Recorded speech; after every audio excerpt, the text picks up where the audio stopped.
사랑합니다. 사랑합니다.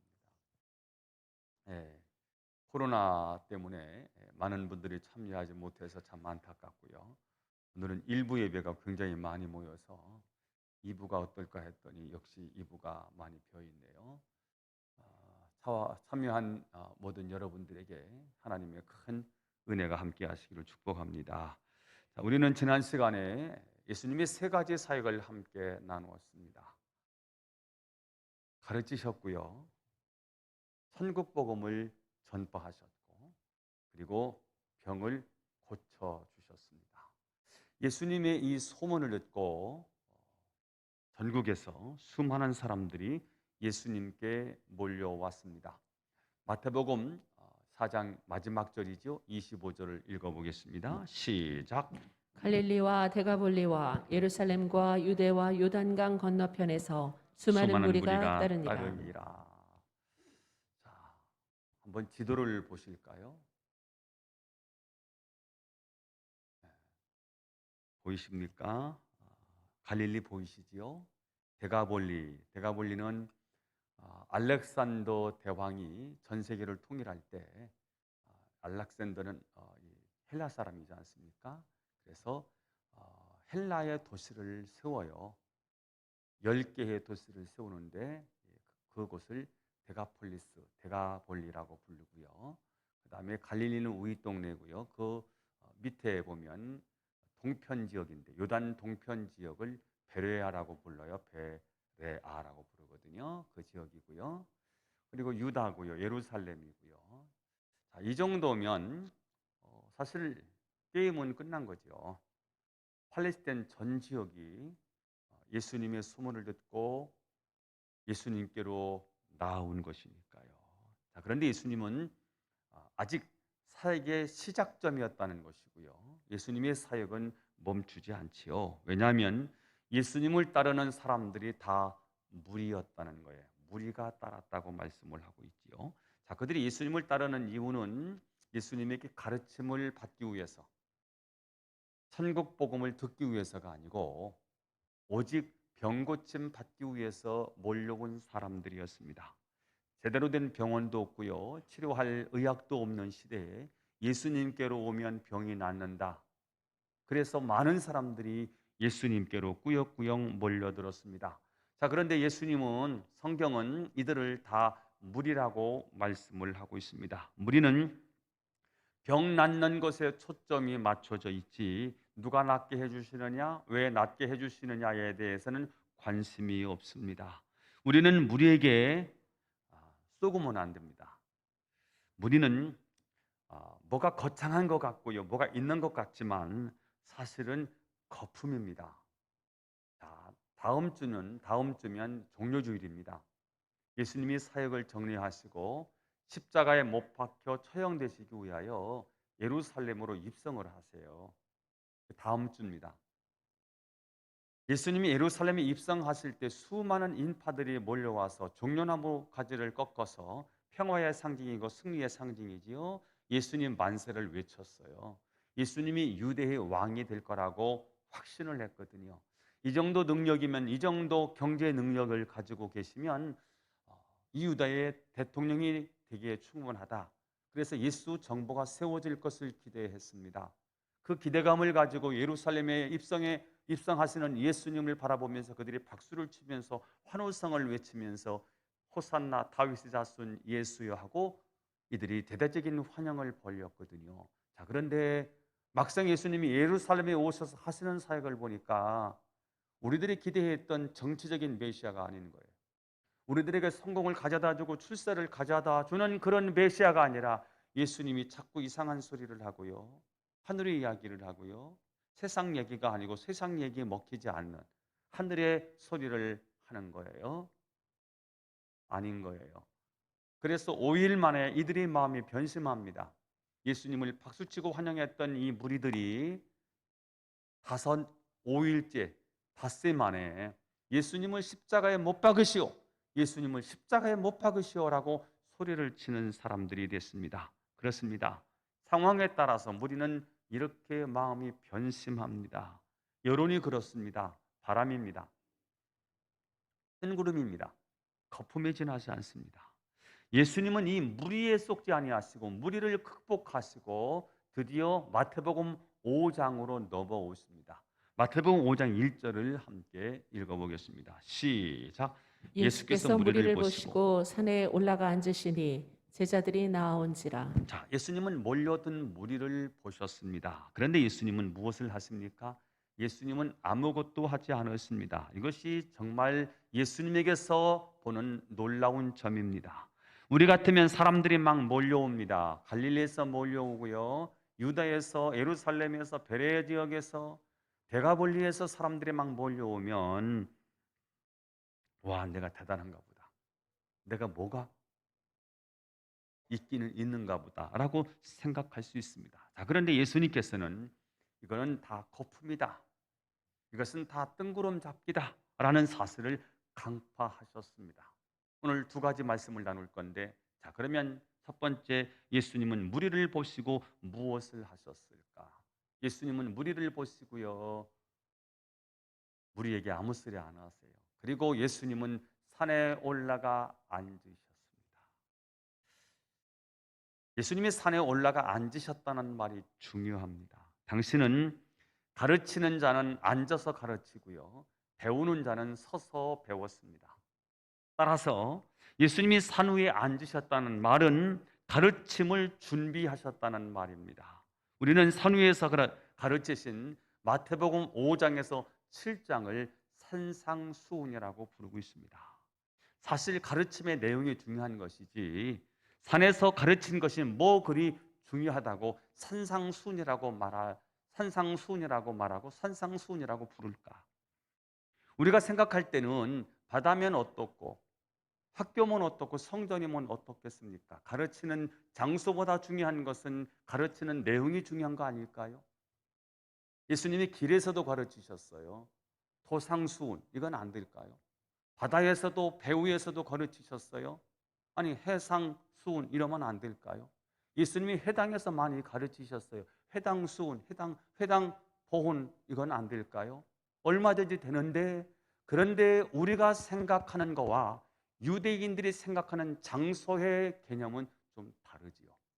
유대인들은 장소를 굉장히 중요하게 생각했습니다. 질문입니다. 자, 예수님이 가르치신 산상수훈은 종교적인 가르침일까요? 일상적인 삶의 가르침일까요? 종교적인 가르침이겠지요. 종교적인 가르침이라면 어디서 가르쳐야 할까요? 당연히 성전에서 가르쳐야 권세가 있고요. 성전에서 가르쳐야 힘이 있지 않겠습니까? 자, 그런데 예수님은 마치 성전에 대항하듯이 성전과는 정말 너무 멀리 떨어져 있는 저 북쪽의 갈릴리에 있는 어느 산의 이름도 안 나와 있어요. 지금은 갈릴리에 예수님이 선포했다는 그 팔복산이 지금은 있지만 어느 산이라고 나와 있지 않은 바로 그 산에서 예수님이 가르침을 시작하신 것입니다. 왜 예수님은 성전이 아니고 예루살렘의 중심이었던 성지로 알려져 있는 예루살렘이 아니고 예루살렘 성전이 아니고 예루살렘 성전과 너무 멀리 떨어져 있는 저 갈릴리의 바다 위에 있는 그 산에서 가르침을 시작하셨을까? 아마 그것은 율법에 묶여 있는 유대교와 성전 기능을 잃어버린 성전파들, 성전의 기득권자들을 향한 도전이고 선전포고였을 것입니다. 나는 너희 율법에 무엇을 하나 더 보태서 또다시 누군가를 누르러 온 사람이 아니라 나는 새로운 하늘의 가르침을 주어서 너에게 생명을 주고 너에게 진정한 자유를 위해서 내가 왔다. 이 말씀을 선포하시는 거예요. 여러분, 산상수훈은 세상의 이야기가 아니에요. 하늘의 이야기예요. 하늘의 음성인 거예요. 하나님의 방법인 거예요. 하나님이 원하시는 삶인 거예요. 우리에게 진정한 자유와 행복, 우리에게 진정한 기쁨을 주시기 위해서 예수님이 오셨다는 거죠. 여러분, 하나님의 임재의 상징인 성전은 누구로부터 시작되었지요? 다윗의 소망으로 시작해서 솔로몬이 지었고요. 그 성전이 무너지고 다시 스룹바벨이 짓고요. 스룹바벨이 세운 그 성전이 또 무너지고 이제는 46년 동안 헤롯에 의해서 성전이 지어집니다. 자, 그러면 그것이 신앙의 원조입니까? 아닙니다. 신앙의 원조는 에덴 동산입니다. 여러분, 에덴 동산에는 어떤 산이 있었지요? 에덴 동산에는 산이 없었습니다. 네 개의 강만 흘러요. 기혼강, 비손강, 히데길, 유브라데 네 개의 강만 흐르고요. 에덴 동산에는 산이 없었어요. 왜요? 산이 필요 없었습니다. 하나님이 직접 그곳을 거닐면서 아담과 대화하셨기 때문에 하나님의 신성을 상징하는 산이 에덴 동산에는 필요하지 않았습니다. 자, 그런데 하나님의 신성을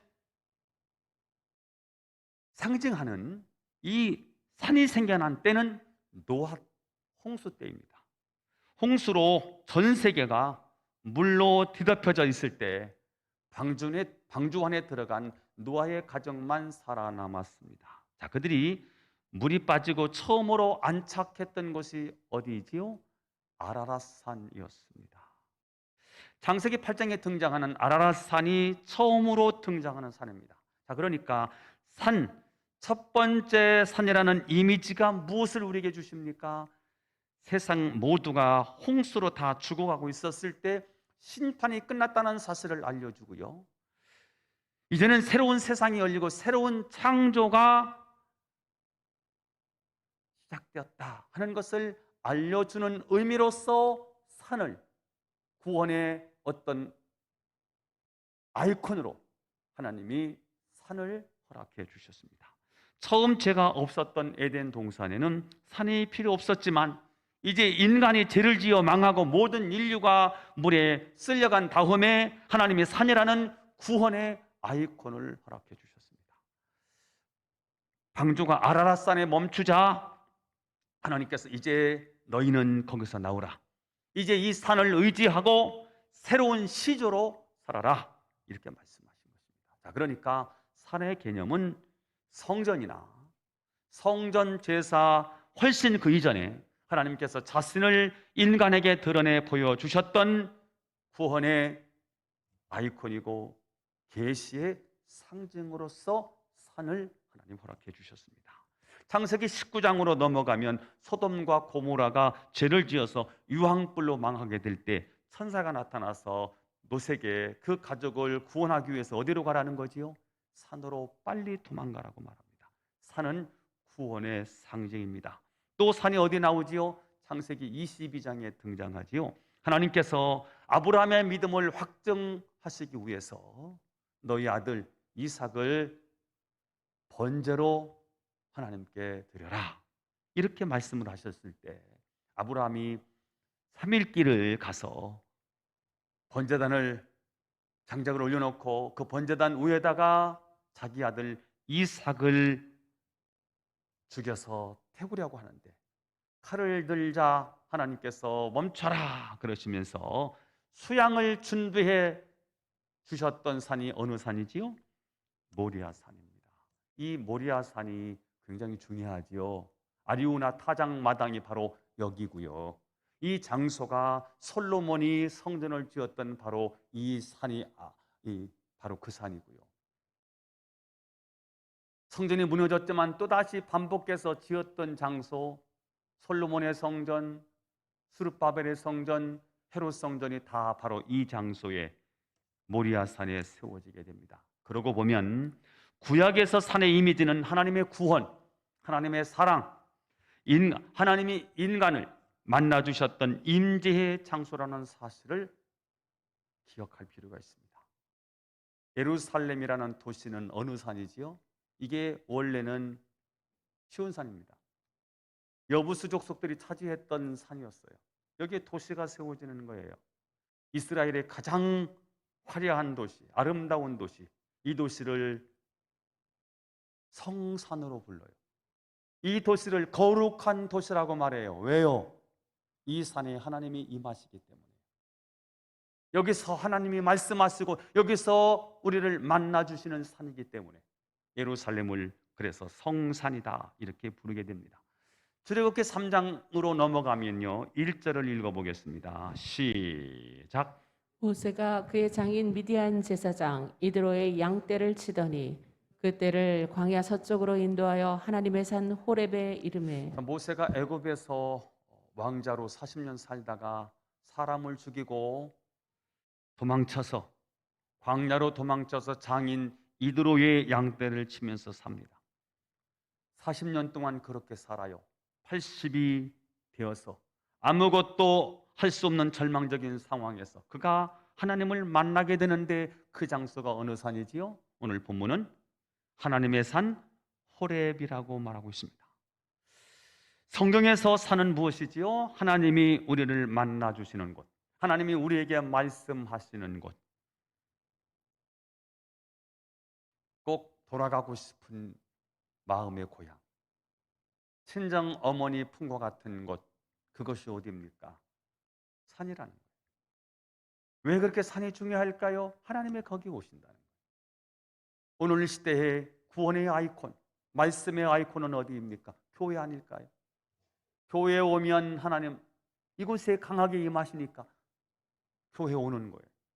이곳에서 하나님 말씀을 듣고요. 하나님 말씀을 통해서 위로받고 힘을 얻고요.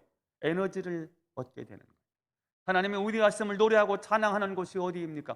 교회 아니겠습니까? 출애굽기 17장을 보시면 이스라엘 백성들이 아말렉과 싸우는 장면이 기록되어 있어요. 여호수아는 장군이니까 전쟁터에 나가서 싸우고요. 모세는 영적인 지도자이기 때문에 산에 올라가서 손을 들고 하나님께 기도하는 거예요. 자, 그런데 전쟁의 승패가 어디에서 갈라지느냐? 17장, 출애굽기 17장 11절에 이렇게 되어 있지요. 시작. 모세가 손을 들면 이스라엘이 이기고 손을 내리면 아말렉이 이기더니 자, 전쟁의 승패가 칼과 창으로 싸우는 전쟁터에 있지 아니하고 하나님을 향해 손을 든 산 꼭대기에 있다는 것입니다. 우리는 분명히 평지에서 싸우고 있습니다. 평지에서 직장 생활하고 평지에서 우리 일상을 살고 있습니다. 그래서 평지가 중요하다고 생각하고요. 평지에 매달리고요. 평지를 위해서 살아가고 있어요.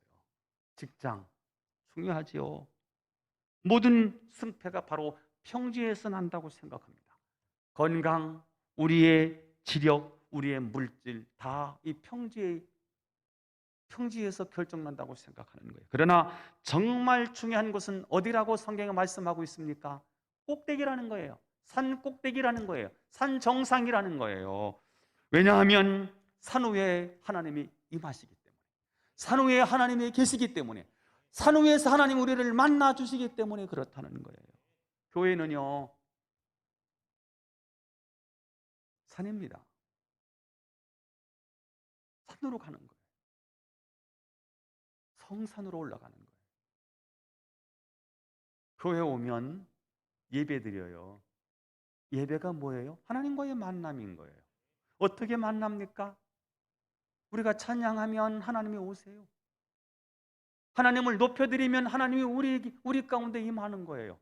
말씀으로 오셔서 우리의 갈 방향도 주시고 우리가 갈 수 있는 힘과 에너지도 공급해 주시는 거예요. 이게 산인 거예요. 산에 올라가는 거예요. 출애굽기 19장 20절을 한번 보시겠습니다. 시작. 여호와께서 시내 산 곧 그 산 꼭대기에 강림하시고 모세를 그리로 부르시니 모세가 올라가매 하나님께서 시내 산에 강림하시고요. 모세를 불렀어요. 왜요? 십계명 주려고요.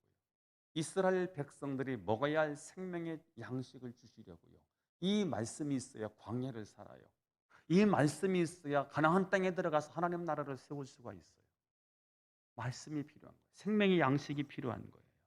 자, 오늘 보면은 예수님께서 산에 올라가 앉으셨다고 했습니다. 왜 산에 올라가 앉으셨을까요?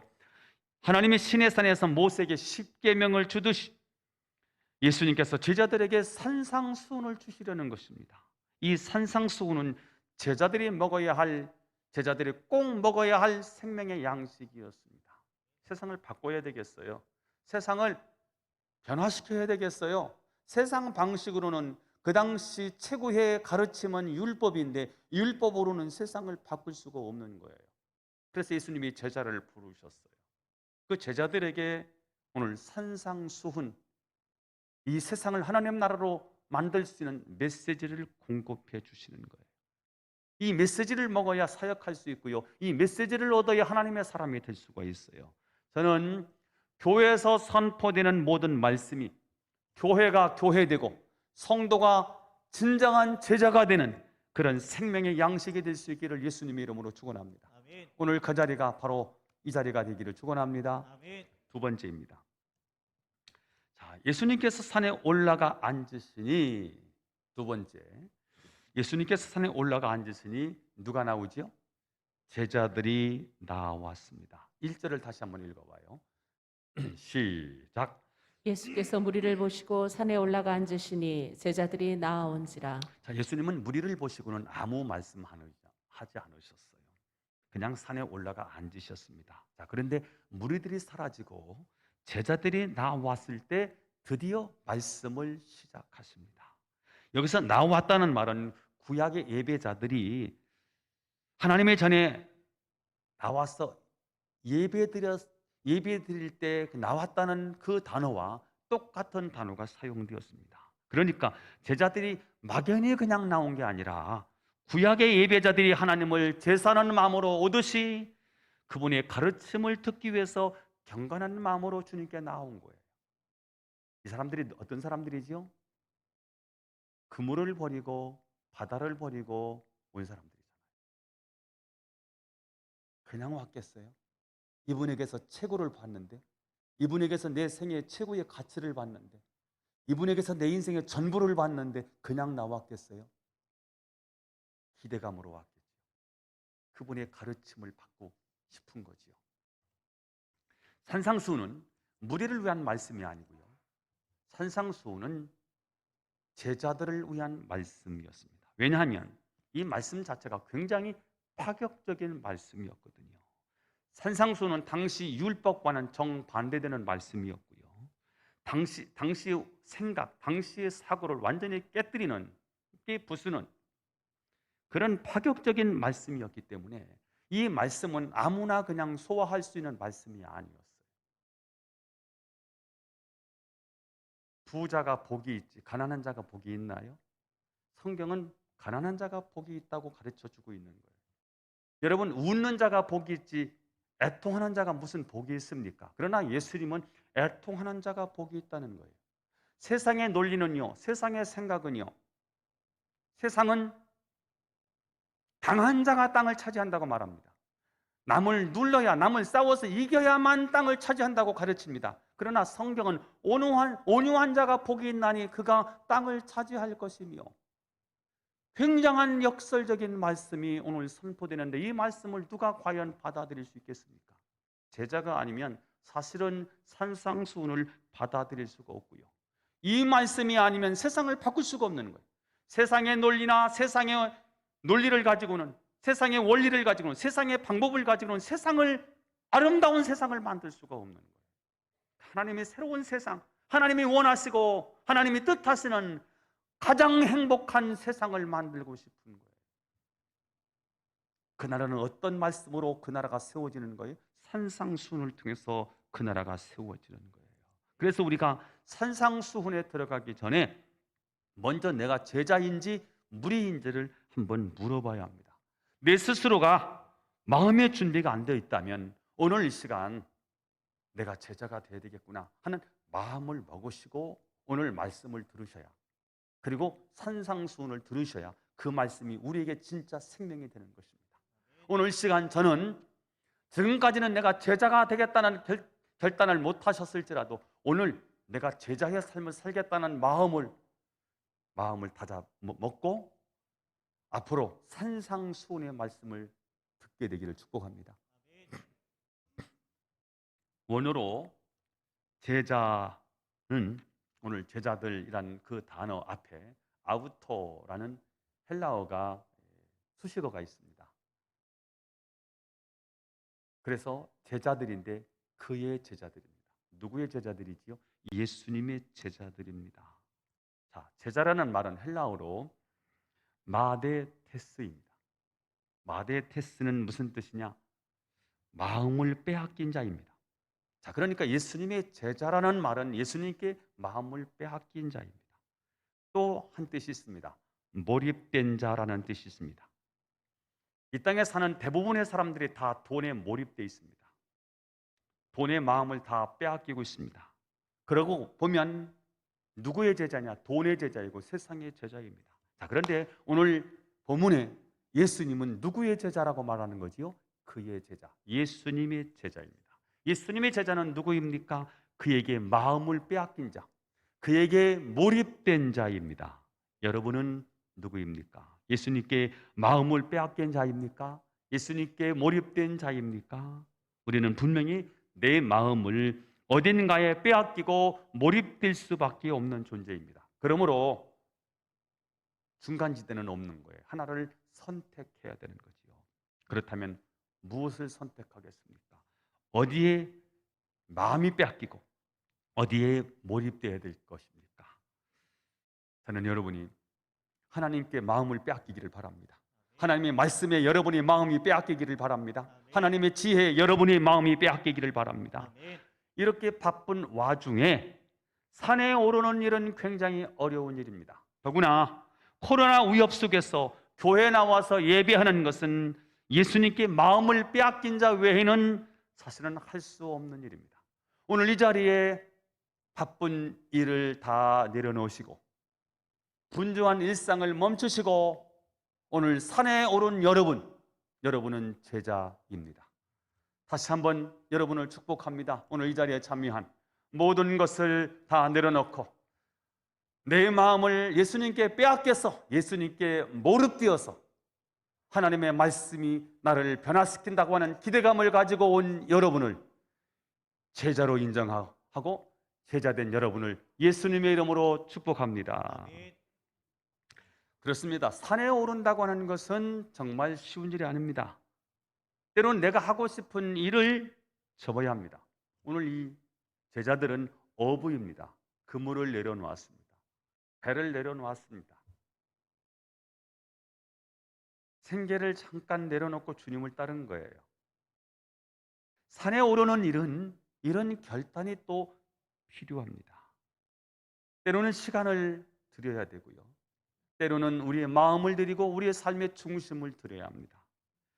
그런 헌신자들이 하나님께 예배하는 마음으로 그분의 가르침을 듣기 위해서 예수님 앞에 지금 서 있는 거예요. 예수님이 이렇게 말씀하셨어요. 말씀을 듣는 자는 다 살아나리라. 여러분, 말씀을 들을 때에 여러분이 죽어있는 모든 영혼들이 살아나기를 축복합니다. 말씀을 듣는 자는 살아나리라. 말씀을 듣는 자는 살아나리라. 예수님의 제자들이 말씀을 들으면서 살아나는 거예요. 말씀을 들으면서 용기가 생기는 거예요. 주저앉았는데 이거 되겠나 하는 의심에 사로잡혔는데 말씀을 들으니까 의심이 물러가고요. 정말 살아나는 거예요. 우리 영혼이 살아나는 거예요. 여러분의 신앙이 살아나는 거예요.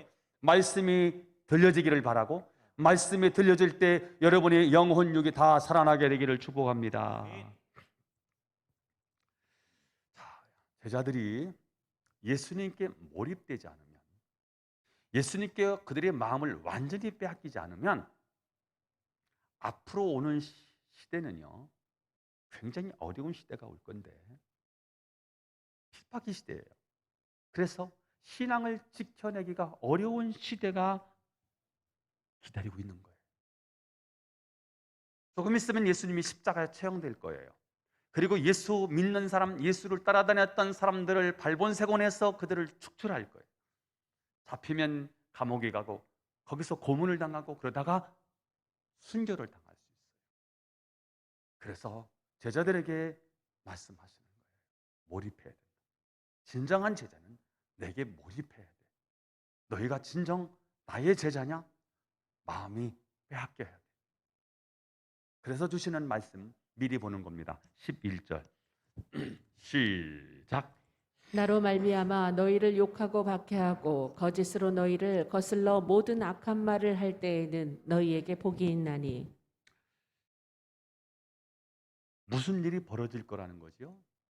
앞으로 지금은 예수님이 3년의 공생애를 시작하면서 가는 곳마다 수많은 기적과 이적이 일어나고요. 능력이 나타나기 때문에 지금은 기쁨이고 영광이거든요. 근데 무리들은 영광을 바라보고 따라와요. 어마어마한 숫자가 몰려다니는 거예요. 왜냐하면 먹을 것이 있고요. 고침받을 수 있기 때문에 예수님을 따라온 거잖아요. 근데 이 무리들은요. 고난이 오고 핍박이 오고 환난이 오고 어려움이 오면 다 떠날 사람들이에요. 이게 무리인 거예요.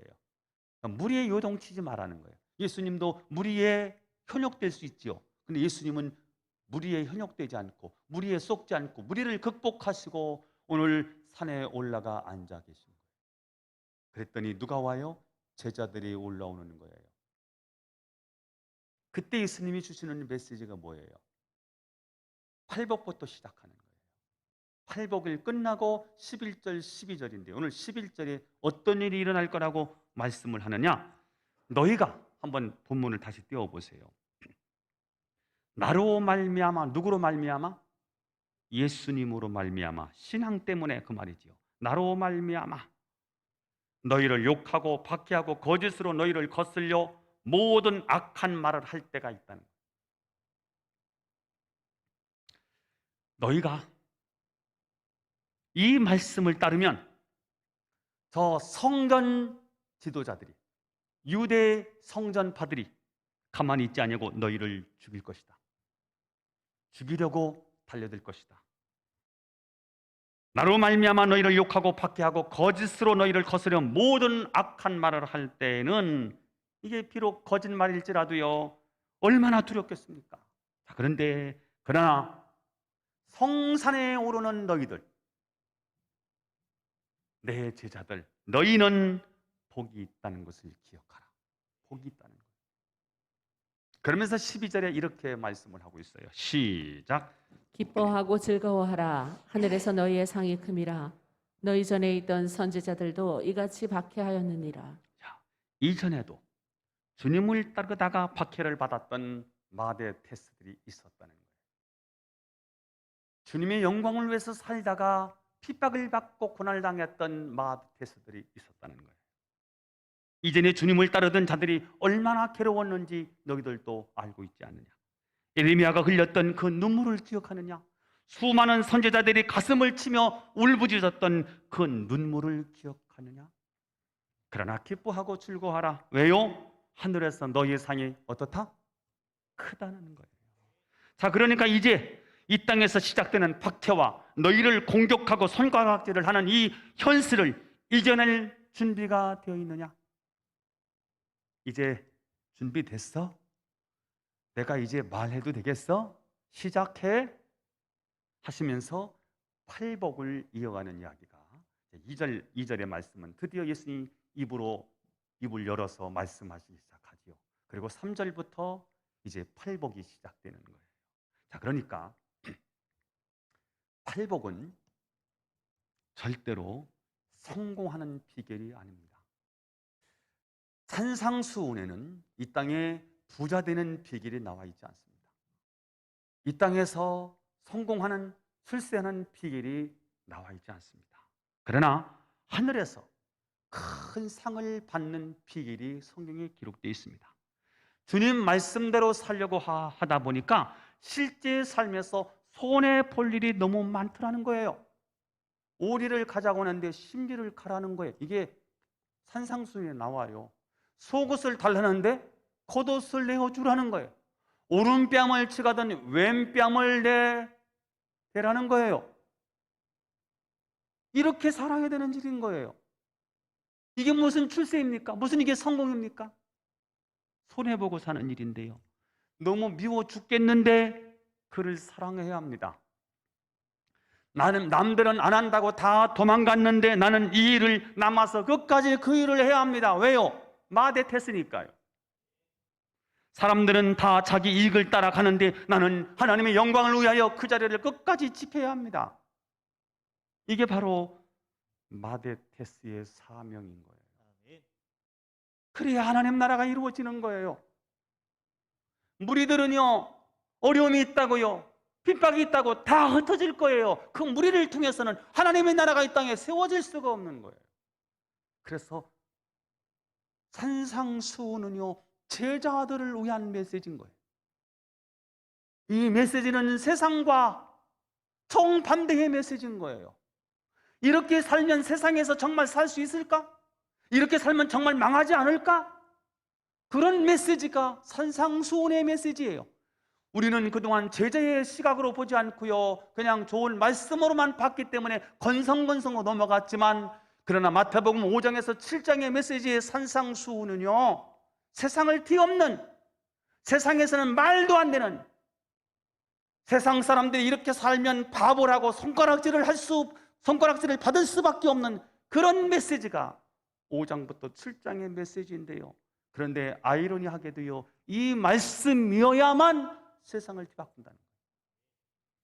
세상의 논리로, 세상의 경제의 논리로 하나님 나라가 이루어지지 않아요.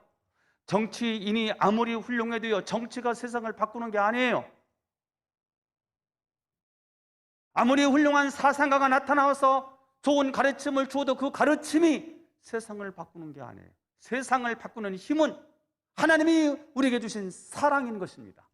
어떤 사랑입니까? 이 세상에서 말하는 사랑은요, 조건적인 사랑입니다. 네가 나를 사랑하면 나도 사랑할게입니다. 그러나 하나님이 우리에게 보여주신 사랑은 어떤 사랑입니까? 조건이 아니에요. 그분이 일방적으로 우리를 위해 십자가에 못 박혀 죽으신 거예요. 이것은 일방적인 하나님의 사랑인 거예요. 이것을 은혜라고 말하는 것입니다. 이 은혜의 복음 아니면, 이 사랑의 복음이 아니면 세상을 절대로 바꿀 수가 없는 거예요. 그래서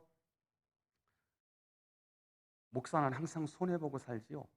마데테스입니다. 장로님들은 항상 손해보고 살지요. 가만히 있어도 되는데요, 보통 장례식은 주바뀌더라고. 그런데 장로님들은요, 장로님들 와이프들은요, 그냥 가는 거예요. 왜요? 마데테스니까요. 그래야 교회가 세워지는 거 아닙니까? 그리고 하나님 나라가 이 땅에 세워지는 거 아니에요? 목사는요, 그렇게 사는 거예요. 장로님들이 기름 부음을 받고요, 안수를 받고 장로의 직임을 받았어요. 어떻게 살라는 말입니까? 마데테스입니다. 제자의 삶을 사는 거예요. 권사는요, 권사는 그러면 대강사입니까? 아닙니다. 모두가 다 마데테스로 사는 거예요. 아멘 좀 해봐요. 굉장히 부담만 느끼지요. 그러나 여러분, 마데테스의 놀라움이 있습니다. 마데테스는 수많은 대가를 지불하지만 그에게는 가장 중요한 선물을 하나님이 주신다는 거예요. 그게 뭔데요? 능력입니다. 뭐라고요? 마데테스에게는 세상을 뒤바꾸는 능력을 하나님이 주시는 거예요. 어떻게 세상을 바꿀 수 있을까요? 사랑할 수 없는데 사랑할 수 있는 능력이요. 용서할 수 없는데 용서할 수 있는 능력이요. 견디기 어려운데 견딜 수 있는 능력이요. 교회를 세울 수 있는 능력이요. 이것은 마데테스에게 하나님께서 주시는 은혜이고 축복인 것입니다. 하나님을 정말로 실제로 경험하는 축복은요, 마데테스에게 주시는 거예요. 그래서 우리는 이제 산상수훈을 향해서 달려갈 거거든요. 다음 주는 종료주일이고 그 다음 주는 부활절이기 때문에 두 주는 고난주일 메시지와 부활절 메시지를 나눌 거고요. 그 다음에 드디어 이제 팔복 말씀을 나눌 거예요. 제가 언젠가 팔복의 메시지를 우리 교회 강단에서 한번 했던 것으로 기억이 나요. 그런데 이제 10년 만에 다시 하나님이 우리 교회에 주시는 메시지는 또 새로울 거라고 기대해요. 기대감이 없습니까? 저는 기대가 되는데, 요즘 마태복음을 보는데 마태복음이 왜 이렇게 새롭게 보이는지요? 안 느껴지십니까? 마태복음이 새롭지 않아요? 아멘 좀 해봐요. 다음 주 더 힘내서 해보게. 마태복음이 새롭지 않아요? 하나님이 새롭게 보게 하시는 거예요. 왜요? 우리 교회 성도들이 드려야 할 메시지를 하나님이 주시는 거니까. 10년 전에 분명히 제가 팔복을 했어요. 그런데 저는 어떻게 하나님이 주실지는 모르겠어요. 그런데 새로운 말씀을 하나님 우리에게 주실 것 같아요.